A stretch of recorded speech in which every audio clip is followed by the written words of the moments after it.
नमस्कार दोस्तों।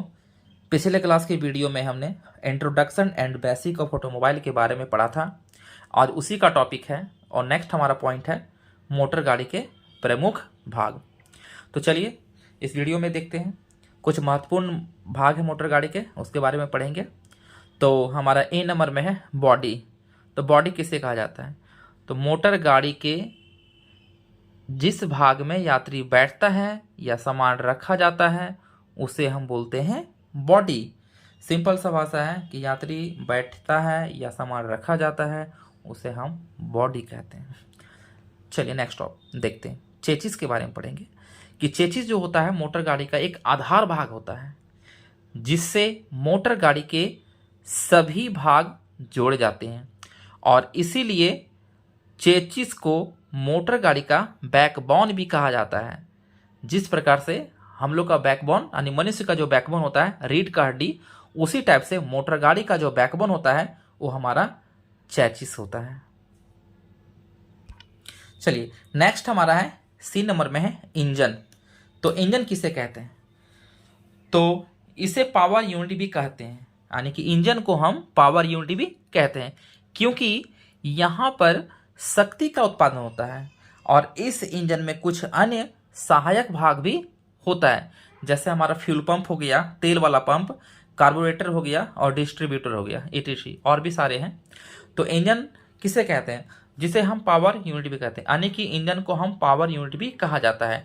और यहाँ पे हमारा क्या होता है कि शक्ति का उत्पादन होता है और इस इंजन में कुछ अन्य सहायक भाग भी इनके जोड़े जाते हैं, यानी कि इंजन से और भी कुछ भाग है जो इसमें जोड़े जाते हैं, जैसे कि हमारा फ्यूल पंप हो गया, कार्बोरेटर हो गया और डिस्ट्रीब्यूटर हो गया, ईटीसी।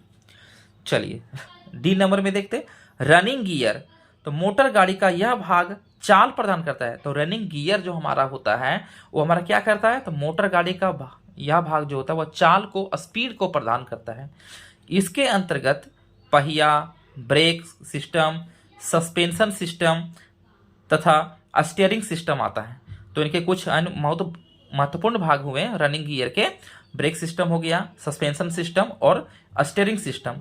तो रनिंग गियर क्या करता है कि यह मोटर गाड़ी का भाग जो होता है वह चाल को प्रदान करता है।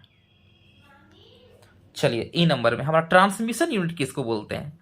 तो मोटर गाड़ी के इस यूनिट द्वारा इंजन की शक्ति को पिछले पहिए तक पहुंचाया जाता है और इसके अंतर्गत हमारा क्लच हो गया, गियर बॉक्स हो गया, यूनिवर्सल जॉइंट हो गया, प्रोपेलर शाफ्ट हो गया, डिफरेंशियल एवं रियर एक्सल भी आते हैं। रियर एक्सल का मतलब होता है पीछे वाला एक्सल, ठीक है, यानी गाड़ी के पीछे वाला एक्सल को रियर एक्सल बोलते हैं।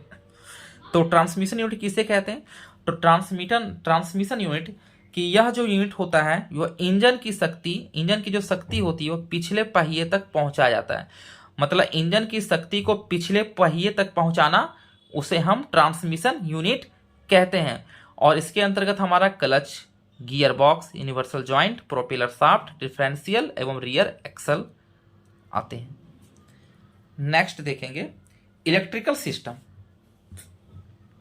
इलेक्ट्रिकल सिस्टम किसको बोलते हैं? इसके अंतर्गत मोटर गाड़ी का दो पार्ट आते हैं। इलेक्ट्रिकल सिस्टम एक ऐसा उसमें सिस्टम है जिसके अंतर्गत दो पार्ट आते हैं जो विद्युत उत्पन्न करते हैं और विद्युत द्वारा चालित होता है। चलिए नेक्स्ट देखते हैं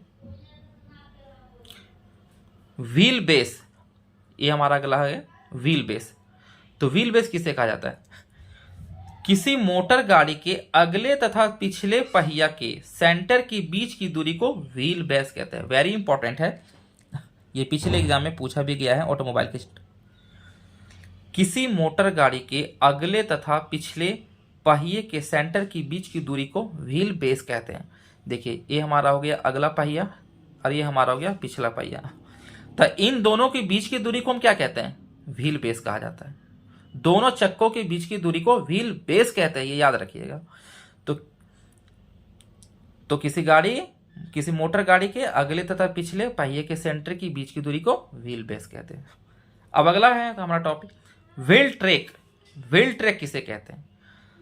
तो किसी मोटर गाड़ी के अगले तथा पिछले पहिए के सेंटर से सेंटर की दूरी को व्हील ट्रैक कहते हैं, ठीक है। तो ये हमारा व्हील ट्रैक हो गया। तो ये हमारा मोटर गाड़ी का हो गया, ये हमारा अगला पहिया, ये हमारा पिछला पहिया है। तो अगला पहिया और पिछला पहिया, ये जो डिस्टेंस हमारा होता है सेंटर से सेंटर की दूरी को, उसको हम लोग बोलते हैं व्हील ट्रैक। और व्हील बेस किसे कहते हैं? तो अगले पहिया और पिछले पहिया के सेंटर के बीच की दूरी को व्हील बेस बोलते हैं, लेकिन अगले पहिया तथा पिछले पहिया के सेंटर से सेंटर की दूरी को, इसको हम लोग व्हील ट्रैक बोलते हैं, व्हील ट्रैक। अब अगला हमको देखना topic model of motor vehicle, यानी कि मॉडल ऑफ मोटर व्हीकल। यह जो बतलाता है कि गाड़ी का निर्माण वर्ष होता है, मोटर गाड़ी का निर्माण वर्ष का होता है मॉडल ऑफ मोटर व्हीकल। अब नीचे देखेंगे अगले टॉपिक में चेचिस फ्रेम। चेचिस का फ्रेम देखिए, ये हमारा चेचिस हो गया। आप देखे ही होंगे कि चेचिस का फ्रेम कुछ इस टाइप का होता है। ये हमारा रियर एक्सल हो गया, ये हमारा रेडिएटर हो गया, सॉरी रेडिएटर है, ये इंजन है, ये क्लच है, ये गियर बॉक्स है, ये प्रोपेलर शाफ्ट है, ये हमारा साइड मेंबर है, हॉरिजॉन्टल मेंबर है, ये पेट्रोल टैंक है हमारा।